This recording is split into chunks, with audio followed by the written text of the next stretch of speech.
Hey everyone, welcome to the open question. People often think Satan has always been part of religious stories, like he's been there from the beginning. But the truth is, Satan had to be invented. He had to be shaped, developed, and made useful. He didn't just show up one day. The idea of a devil wasn't dropped from the sky. It evolved slowly and for very human reasons. In early religious texts, there was no clear devil figure. The Hebrew Bible, which forms the basis of many later religions, barely talks about Satan as people know him today.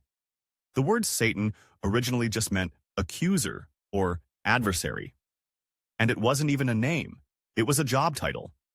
Someone who challenged humans in court, like a kind of prosecutor working under God, not against him. He wasn't evil. He wasn't red.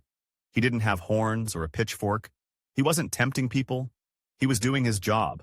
Testing, questioning, maybe even helping to refine people's faith. The story of Job is a perfect example. Satan appears there, but not as some independent evil force. He's part of God's counsel. And God allows him to test Job's faith. It's more like a bet between colleagues than a war between good and evil. That's a long way from the modern idea of Satan. So how did we get from a divine tester to the prince of darkness? It's because religion needed a villain. A way to explain suffering, rebellion, doubt, temptation, without blaming the God at the center of it all. You can't sell people the idea of an all-powerful, loving being who lets horrible things happen without giving them someone else to point to. So, the role of Satan expanded. He became the scapegoat for everything that didn't make sense. He filled in all the uncomfortable gaps. As religions spread and gained power, they also needed control. People needed to stay in line. If you wanted to guide their behavior, fear worked better than hope. Telling people they'll be rewarded later isn't enough. Telling them they'll be punished, tortured, or burned for eternity if they step out of line. That sticks. That shapes choices. That keeps people obedient. So Satan became the ultimate threat, an eternal enemy, and that fear became a tool, a very effective one. The image of Satan most people think of now didn't even come from religious texts. It came from art, from literature, from folklore, and from power struggles. The horns, the red skin, the tail, the goat legs, those came later. Some from older pagan gods that were demonized by new religions. The god Pan, for example, wild, sexual, goat-like, was an easy target. You take what people fear or don't understand, and you paint your enemy with those features. Over time, it creates a strong mental picture, one that's easy to use when you want to frighten people into obedience. During the Middle Ages, Satan became a celebrity villain. Books, plays, sermons, everything built him up. People were told he was always watching, always whispering, always looking for a way in. It created paranoia. People didn't just fear evil acts. They feared thoughts, desires, doubts. You didn't need to commit a crime. Thinking the wrong thing was enough to be under Satan's influence. That level of psychological control can't be overstated. It turned religion into a full-time surveillance system where guilt and shame did all the heavy lifting. The witch hunts made it even worse. Thousands of people, mostly women, were tortured and killed because they were accused of working with Satan. But those accusations weren't about real evidence. They were about fear, control, and targeting people who were different, difficult, or inconvenient. A woman who owned land, had knowledge of herbs, or didn't obey authority could be called a witch. All you had to do was say she made a pact with the devil, and she could be silenced, erased, or publicly burned. That wasn't about religion. That was about power. The invention of Satan wasn't just about scaring people. It was also about dividing them. Good versus evil. Us versus them. If someone didn't believe what you believed, they were under Satan's influence. If someone questioned the system, they were dangerous. And if you could label them as evil, you didn't have to listen to them. You could shut them down without discussion. This wasn't just a tool for spiritual control. It was a political weapon, too. Even today, in modern religious communities, the idea of Satan still shows up in conversations about people who leave the faith, people who question traditions, or people who live differently. It's a way to keep people in line without addressing the actual issues.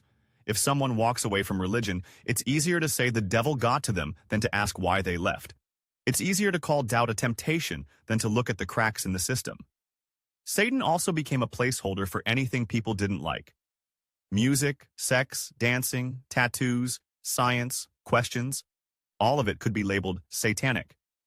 You don't need to understand it if you've already decided it's evil. You don't have to debate it if it's coming from the devil. This shortcut thinking creates easy enemies and shallow solutions. It makes the world small, divided, and fearful. Ironically, the more you look at how Satan has been used, the more you realize he was never about truth. He was about usefulness. A character shaped by the needs of the system.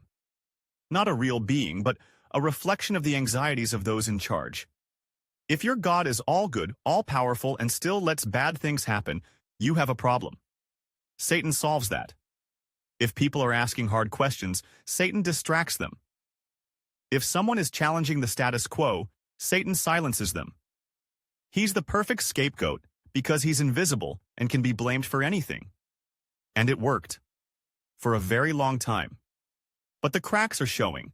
People are starting to question not just Satan, but the whole system that needed him. If a religion needs an all-powerful evil enemy to survive, what does that say about its foundation? If you need to scare people into staying, how strong is the belief, really? If your moral compass depends on threats of eternal punishment, how deep is the morality? The invention of Satan tells us more about human psychology than it does about the cosmos.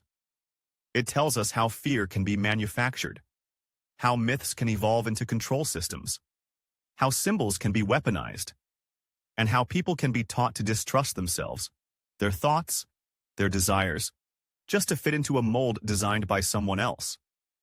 Some people try to argue that even if Satan isn't real, the idea of evil is.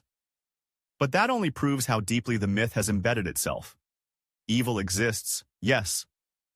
But it doesn't need a name, a face, or a pitchfork. It doesn't need flames or horns. It shows up in human actions, in cruelty, in indifference, in manipulation. And it can be fought, not with rituals or prayers, but with reason, with empathy, with understanding. You don't need to believe in Satan to stand against evil. In fact, letting go of that story might make you better at it. The more you study the origins of Satan, the more clearly you see how much of religion is built on metaphor mistaken for reality. And how often those metaphors were used to protect power, not people. Satan wasn't discovered. He was created, shaped like clay to fit every crack that logic couldn't fill. And maybe that's the real danger, not in the devil himself, but in how quickly we accept made-up enemies when they make life easier to explain, when they give us someone to blame, when they take responsibility off our shoulders and hand it to a myth. Because when you stop believing in Satan, you don't just lose a villain. You start to see where the real problems come from. And they're not hiding underground. They're right here. Thanks for watching, and I will see you next time.